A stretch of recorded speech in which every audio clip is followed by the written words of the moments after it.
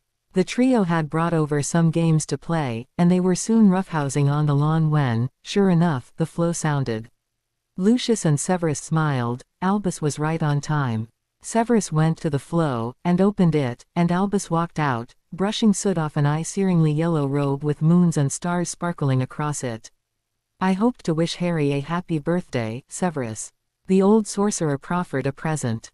"We're back in the garden." Severus led him through to the back of the house. "Excellent job on the house, Severus, you were needing more room," Albus said approvingly. "Thank you, the elves did most of the work, but it's come out well," Severus answered and showed him to a chair. Albus sat slowly, looking suddenly wary as he realized that Lucius Malfoy was seated across from him. He glanced at the three boys wrestling over a football and saw a platinum-haired head there as well. He knew that Severus had maintained ties with Lucius and had insisted for several months that Lucius no longer believed in Voldemort, but this was surely a bit risky. The boys were called over and they were all introduced to Albus. He shook hands with each and sighed. He'd expected Harry to be more open and friendly. They all sat, Harry carefully placing himself next to Severus and away from the headmaster. Tinker sparkled the plates of food into place in front of each of them, and Albus puzzled over the Malfoys' presents as they ate. He watched carefully as Harry blew out the candles and grinned at Severus. His heart sank a bit. Harry was already attached to Severus, then. And from Severus' minor rebellion, he was already devoted to the boy. Perhaps it was not too late. He would see if the Weasleys could coax the boy into their midst. Harry opened the presents with glee and thanked Albus politely for the cloak with a dragon on it. Albus wasn't sure why that caused so much amusement from the boys, and even smirks from Lucius and Severus. The boys went back to their play, now with the addition of the new practice snitch that Severus spelled to not leave the garden. "You're wondering why Lucius is here, Headmaster?" Severus cut straight to the chase, to Albus' astonishment. At Albus' slow nod he continued. "I told you Lucius no longer follows the Dark Lord." At Albus' raised eyebrow, they both chuckled. He almost did that as well as a Slytherin. Lucius leaned forward. I brought you a certain cup that was once Helga Hufflepuff's. He leaned back in satisfaction at the headmaster's shock. We've found a way to destroy them, Fiendfire. Severus said. Lucius will help me destroy this one, I'll conceive the memory so you can see how it worked. Albus nodded thoughtfully, trying to find a trick in this. By destroying a Horcrux, Lucius made it impossible for him to return to Voldemort as a follower. Voldemort never forgave, and this, it would call for the most horrific death Voldemort could devise. Severus had been correct then. Damn it. He welcomed Malfoy into the fold with resignation. It wouldn't be so bad, Severus would be having most of the contact with him. And by robbing Voldemort of him, they were cutting off a major supply line. He cheered up at that thought. Draco seemed a nice lad, and he seemed to have no issue with playing with a Muggleborn and a half-blood, so perhaps the chain of prejudice would stop here with the Malfoys, and that could only be a good thing. He made his goodbyes, and before entering the flow turned to Severus. Very good work, Emboy, you were right, and I'm glad you were. I'll see you tomorrow at the Weasleys. Severus stared at the fire for a few minutes. He disliked deceiving his mentor, but the old coot wasn't giving him a choice, really. He sighed, besides it was for Harry, he reminded himself, and his conscience immediately stopped nagging. Yvain had worked on improving Tom's occlumency shields and legilimency. It was necessary to be good at them to truly master observing a dragon's memory and learn from a dragon. It helped of course that Yvain was inside Tom's mind. But, Yvain was a separate entity in there, and pulling Tom inside his knowledge and memories could be hazardous if Tom couldn't keep control. Others who had not been ready had been known to lose themselves in the world of dragon memory and never find their way back out. Yvain carefully pulled Tom into the memory of the dragon Marganto. Yvain had been a very young dragon when he had been taken under the wing of Marganto, a very ancient British scarlet dragon. Yvain had not met his first rider as yet, and held a fine contempt of the puny humans. British scarlets were extremely rare in the late 1400s when they met, and Marganto was very old, over 5 centuries. The scarlets were the smallest of the dragon breeds, but also the most stubborn. Once they lay claim to a place, only death removed them. They could be persuaded to share an area, and Marganto had claimed a den in what was now the Forbidden Forest, so he had needed to learn to share, with centaurs, and unicorns, and humans. He was still in that den when Yvain had asked for mentorship. Young dragons tended to go from old dragon to old dragon, staying with each a few years, learning what they knew and being given memories they felt important. That was one of the principles that dragons lived by, stewardship of the memories they held, and passing them on to others so the memories and knowledge did not die. Marganto had been only a century old when he found the den in the Forbidden Forest, and this had alarmed the nearby Hogwarts school. Marganto had been in mourning for his recently deceased rider. There were no dragon reserves, as yet, but riders tended to band together, usually in mountains. Now and then a brave muggle or wizard would decide to find fame and or fortune by picking a fight with a dragon or their rider. Marganto's rider had lost the fight, and the victor had been dismayed to find out that there was no hoard of gold or jewel to lay claim to. Marganto had no intention of using the school as a feeding ground, but the founders had no way of knowing that, and so Marganto had watched with resignation as the 4 founders and several teachers had approached the foot of the hill his cave was in. I'm telling you, Rowena, we needed to come at night, stun and kill him.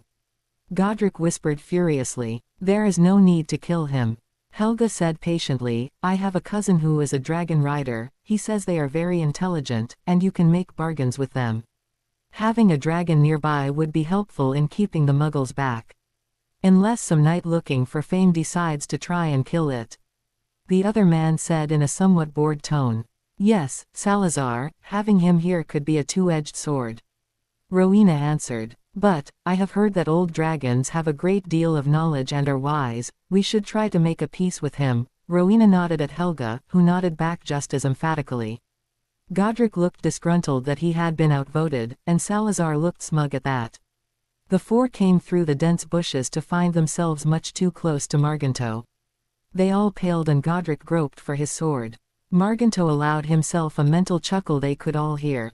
Rowena looked intrigued by this, Helga smiled, and Salazar lifted an eyebrow, but Godric looked affronted. Helga stepped forward, long blonde hair sweeping forward as she curtsied. "Greetings, Lord Dragon, we have come to seek peace with you." Helga was apparently quite a proficient legilimens, to Tom's surprise.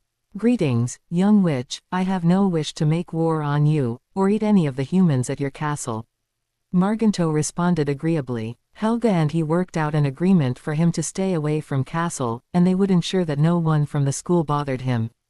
Rowena wanted to talk to Marganto, but had no skill with legilimency. Helga offered to assist, if others wished to speak with him. Salazar had some legilimency, and said he would return when he was better at it. The memory ended with the four leaving. Tom backed out of the memory, gasping with the effort. It was easy to become so immersed in a memory that you forgot to keep yourself separate from it enough to be able to leave. Tom could see the trap in a dragon's memories, he would not make any mistakes in the future. "Yes, Tom, it's difficult to explain the problem to humans, you must be shown it, and then it may be too late," Yvain said. Tom sat back in the chair, he would need to move the memory to the pensieve for Lucius, Severus and the boys. But not right now, a little nap might be good. The next morning had Tom handing vials with copies of the memory to Severus and Lucius to keep. They accepted the vials with glee. Tom went with Lucius to Malfoy Manor to spend the day excavating the Malfoy's library for books on legilimency and other mind magic. Lucius pulled him through the flow quickly, wanting to get to the memory as soon as possible. Severus cursed, he would have to wait until after the Weasley spectacle was over with to see it. He had his own pensieve in the locked cabinet in the library. He was glad Tom had thought to weasel one out of Lucius for his own, with the dragon using memories to teach a pensieve would be invaluable. Severus carefully placed the labeled vial in a drawer in the cabinet and locked and warded it. He smiled, with luck there would be several more memory vials there. He and Lucius hoped Yvain had more interesting memories of Salazar and the other founders. This had been an unexpected windfall. Dudley and Harry went through to Spinner's End once again, after breakfast. Severus took more copied books into the small library to put away, it was looking almost normal. He and the others went through the house, adding a few touches to make it look right. Soon enough there was a knock at the flow. Albus opened it from the Weasley end and came through. "All set then?" Albus asked. At their nods he pulled Severus aside. "I really should unbind Dudley's magic beforehand." Severus smiled a bit unpleasantly.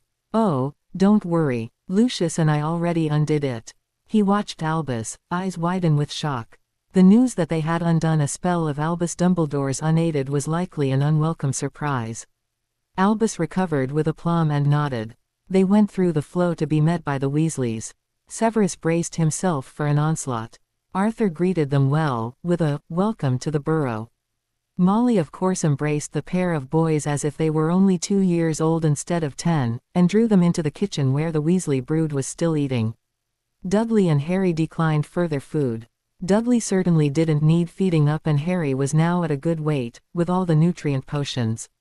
Severus eyed him critically. Harry had shot up a few inches, and he hoped for a few more before summer ended.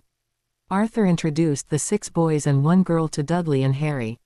Severus was surprised that Bill was visiting, but he supposed that they were pulling out all the stops to try and hook Harry. The entire troop gathered around them, all talking at once, and went outside to play Merlin knew what. Dudley was unaffected, being part of a gang of boys was nothing new to him. Harry however was clearly uncomfortable and his eyes swung to Severus with an anxious plea. "Wait," Severus said sharply, making all 9 halt in puzzlement. "I need to speak to Harry, go along and he will follow in a moment." There were a lot of scowls, but they slunk outside, taking Dudley with them. Arthur followed, firing questions about muggles at Dudley. Harry went to his guardian in relief. "There's so many of them, Severus," he whispered. "I'm used to being alone, most of the time. Having Dudley and Draco around is okay, it's only 2 more and if I go off to read a book alone for a bit, they don't mind." "A bit overwhelmed, Harry." Severus smiled, as Harry nodded. "I'll be close by if you need me. If you're uncomfortable, feel free to join me for a while, I'm good at frightening off children." Harry giggled, "I'll keep that in mind. Go on and join them, I'll follow in a few minutes." Severus shooed him out the door, and turned to Albus, who had been listening in with a sober frown. Molly had been confused by this. What had made Harry so afraid? Had Snape told him to not join in? Was he being punished? Bill and Charlie had said Snape was prone to endless detentions. Really, Professor Snape, allow Harry and his cousin to enjoy themselves. They're just youngsters, they need to be with those their own age. Molly fussed as she waved her wand to clear the table and set the dishes to washing themselves. Severus gave Molly a level stare, so it was beginning already. I assure you Harry and Dudley, the cousin, has a name you know, have been having as much fun as possible since they arrived on my doorstep. Harry is simply unused to so many people. Molly flushed. Fun, indeed. Snape was a bachelor schoolteacher, what could he possibly know about fun? Albus had told them about Vernon's descent into madness, and that he had abused poor Harry and then had shot poor Petunia. It was good of Snape to help them escape, she conceded, but he should relinquish the guardianship to others now. Albus said that he was being difficult about that, wanting to keep control of Harry the remainder of the summer, until Petunia was well and released from hospital. Well, they need to be with other children. My lads can see to it that they enjoy the rest of the summer, you know. Molly asserted, and marched out to the garden, to gather some vegetables. Severus glowered at her back, the insufferable cow. He followed the trail of childish yelling coming from the meadow across the lane. Albus paced quietly at the potionsmaster's side. Albus was beginning to think he hadn't thought this through quite enough. With Harry's exuberant play with Dudley and Draco, he had thought Harry would leap in with the Weasleys. Harry's anxiety had not been lost on him, and the talk he'd overheard made him cringe. Dudley might be at ease in a crowd, but Harry clearly would never be comfortable in a boisterous family like the Weasleys. They came to the homemade Quidditch pitch, with Bill and Charlie showing off the latest maneuvers on their brooms. Dudley and Harry were watching avidly. Seeing the pictures in Lily's album had been one thing. Watching the wizards flying on brooms at close range was another. Severus sighed, he knew the boys were anxious to learn flying. Dudley would, no doubt, quickly become a prized beater on whatever team he joined. Harry's father had been a remarkable chaser, and Harry would likely be an excellent flyer. Lily had adored Quidditch, and had screamed herself hoarse at every match. She, however, had disliked flying itself. She didn't trust the brooms and hated heights. Harry didn't look like he had the same difficulty. Harry and Dudley watched the flying with awe. Harry yearned to be in the sky with the others. Severus had promised they could join in Draco's flying lessons. They knew that students didn't try out for the house teams until second year, but they hoped to be good enough flyers that they would get on the teams right away. Ron stood beside Harry. He had been ecstatic to be introduced to the boy who lived. When his parents had said the pair was coming to visit, he had been speechless. They'd all listened in as Albus Dumbledore had explained that Harry had become Snape's ward because of the Muggle Vernon's abuse. He'd said Snape was doing a good job, as if. But Snape had other obligations and the two boys were likely to be in his way. To his joy, his parents had immediately offered to take them in for the remainder of the summer. Albus had said that Severus was reluctant to give up his responsibility to the boys, having promised Petunia he would care for them. Ron snorted. His dad had said that it was admirable that Snape was dutiful to promises, but his mum had ranted at length about his unsuitability. He grinned at the memory. He was sure that now they were here that Harry and Dudley would prefer to stay at the burrow. Ron saw Harry glance over at his guardian's arrival to the pitch. Ron smiled. Don't worry, Dumbledore will make the greasy git let you fly. Harry had been wary of Ron's numerous questions, and asking to see the scar. He didn't like how insulting some of the questions he and the others asked were. Did they really think Severus didn't feed them, or let them out of their rooms? And testing poisons on them, really? Now his blood started boiling at Ron's ugly description of his guardian. Harry rarely dared show his temper at Privet Drive, but he had Severus, now, and Severus would never let such an insult pass. Whom are you referring to, Ron? Harry's voice was ice, and his green eyes flashed in fury. Ron was confused. He'd heard his older brothers refer to the professor by that so often that he'd almost forgotten it was an insult, and why would Harry care? Surely he didn't like him. Well, won't the horrid bat say no if you want to fly? If he says no, he'll have a good reason for it. Harry's voice was still glacial. And I don't like you insulting him, you've never met him before, so why are you calling him names? Bill and Charlie say he's horrid, and I hear he hangs around with Lucius Malfoy, he and his friends are all dark wizards. Ron whispered. I'm friends with Draco Malfoy, as a matter of fact, and he's quite nice, and he doesn't insult my guardian, Harry hissed back. Dudley was at Harry's back, but only caught part of the conversation. Percy also edged closer. He wasn't sure he wanted two more boys crowded into their stretched, breaking house, even if one was Harry Potter. But he wasn't as confused as Ron was. He knew Professor Snape may be the meanest teacher at Hogwarts, but he took great care of his Slytherins, he was likely just as careful with his wards. He wasn't sure he liked hearing about the Malfoys, but it wasn't really their business, was it? Ron, Professor Snape is likely a very good guardian to them, and you know better that to badmouth an adult, Mum will wash your mouth out. Percy admonished. Ron glared at Percy. Going to tell on me, Percy, you big up. Percy grimaced, he was well aware that his family didn't understand him, and made fun of his need for order. Ron turned back to Harry, but Harry had already marched off to Severus. Albus watched the exchange, and although he couldn't hear, he rightly assumed Ron had stuck his foot in his mouth. Luckily, he thought, Charlie and Bill landed and Dudley and Harry went to have a look at the brooms. Before long they were, of course, shoving the brooms toward the pair. Bill, of course, grinned at Severus in challenge, waiting for him to object. Severus sneered. Bill likely thought that forcing him to interfere would somehow make him the bad guy and have his wards resenting him. Severus strode up. William, I'm quite certain that you are aware that Harry and Dudley are muggle-raised. They've never actually seen a broom before, so just shoving a broom in their hands is quite foolhardy. Bill was taken aback. He likely had expected Severus to yell no, and the boys would whine and Severus would be the bad guy. Before Bill could recover, Severus turned to Harry and Dudley. I'm sure they could take you up behind them on their brooms, for a fly. The two nodded happily to Charlie and Bill's chagrin, and they took the pair up. The twins and Percy brought out their brooms, and a sulking Ron got out his training broom. Ginny pouted beside her mother. She hadn't been able to talk or cry her parents into letting her even get a training broom, as yet. They flew for a half hour, with Bill and Charlie explaining how to control a broom. They landed and the twins offered their brooms to Harry and Dudley, so Bill and Charlie could monitor their first flights on their own brooms.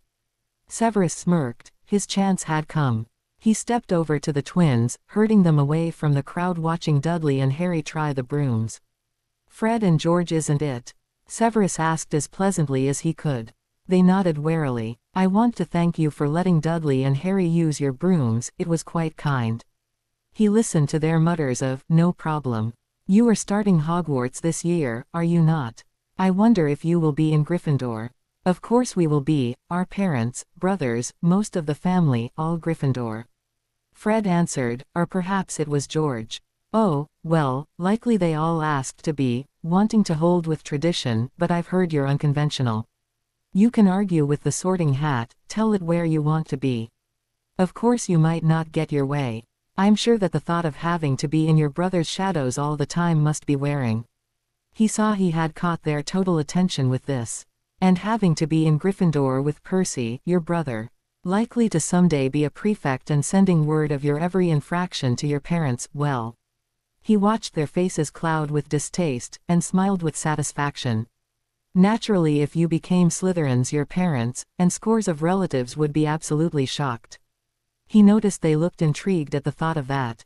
Of course I always encourage my Slytherins, and assist in their projects. I hear you have interests in pranks. Have you looked into prank potions as yet? And, of course Slytherins are spectacular at scheming if you need help with that. Severus was sure he saw them drooling a bit at this. Ravenclaw isn't actually too bad either, he continued. And of course, being so smart, they could come up with ideas you've never dreamed of, and likely show you how to never get caught. They mulled that around their minds a bit. Severus smiled. This was going well. Of course Hufflepuff, he raised a hand at their scoffs. A pair of strong-minded lads like you, full of energy and determination, you would likely be running the entire House of Hufflepuff within a week. The pair were now glassy-eyed with delusions of grandeur. Severus walked away with glee. He was fairly sure that the 5-generation streak of nothing but Gryffindors in the Weasley family was about to be broken. He wasn't sure he actually wanted the pair of miscreants in Slytherin, but if it made Molly Weasley purple with rage, it would be worth it. Severus wandered back over to stand by Albus and watch the youngsters make a few laps around the pitch. Albus glanced at him with unease. He knew he likely looked as smug as he felt. Molly edged up to him. "They look so happy up there on brooms. My lads can help them learn about the wizarding world. Why don't you let them stay a few days, Professor Snape?" Molly cast down the verbal gauntlet. "Absolutely not." He turned to the quickly angering Mrs. Weasley. "I'm their guardian, I will remain their guardian, and they'll be spending every night in their own beds, where I can best keep them safe." His unfettered glare of anger made her swallow whatever reply she had thought up. After hours of flying and fending off unsubtle hints from Bill and Charlie to spend a few days, they went in to have a late lunch. Harry placed himself between Severus and the twins, and across from Dudley. Dudley had decided to simply ignore any question he didn't want to answer, to the Weasleys' frustration. He had gotten Arthur to sit beside him. He didn't mind the constant silly questions about Muggles, and answered as best he could. Harry could hear the twins' furious whispers about the houses at Hogwarts. Severus leaned over and whispered, offered to send them books about the different houses. Harry looked at him quizzically, and did so. The twins perked up and nodded happily. They had never considered any of the other houses, and now found themselves woefully ignorant about them. Bill looked down the table at Harry in frustration. Who would have thought it would be so difficult to win any child away from the horrid bat of the dungeons? Surely he wasn't truly attached to the sneering beast. Charlie looked just as puzzled and shrugged at him. The meal finally ended and Severus announced they needed to return home. Molly made one last try to get them to stay. "Surely, Harry, you and Dudley would like to stay and play with Ron and the twins." Harry looked over at the scowling Ron and scowled right back at him. "I'm really pretty tired. I'm sure we'll visit again, sometime." He glanced at Severus. "Yes, we can come back to visit, if you like." Severus answered easily. He glanced at Albus, who looked resigned. Albus also made his excuses, and they flowed back to Spinner's End. They boys went upstairs, to play with a few of the Muggle games in Dudley's pretend bedroom until Albus left. Severus looked at Albus steadily. Albus finally caved. "I guess I'll have to say that you're right twice in as many days, Severus. The boys are better off with you this summer. Harry is quite attached to you, and obviously depends on you. He's quite correct in doing so. You are a good guardian. I'll just have to replace my spy, if the need for one comes up." Severus finally smiled at Albus. "I expect having to tell me that I'm right and you're wrong won't happen all that often, Albus." Albus simply chuckled and flowed to Hogwarts. Severus closed and warded the flow again, and apparated the boys back to Dragon's Rest. He rubbed his hands in glee. He'd kept the reserve secret from Albus one more time, turned the Weasley twins into non-Gryffindors, infuriated Molly Weasley, and he had a dragon memory of Salazar Slytherin to view. Life was very, very good. To be continue. I hope you enjoyed this story. Also remember to subscribe and like this video. See you in the next video.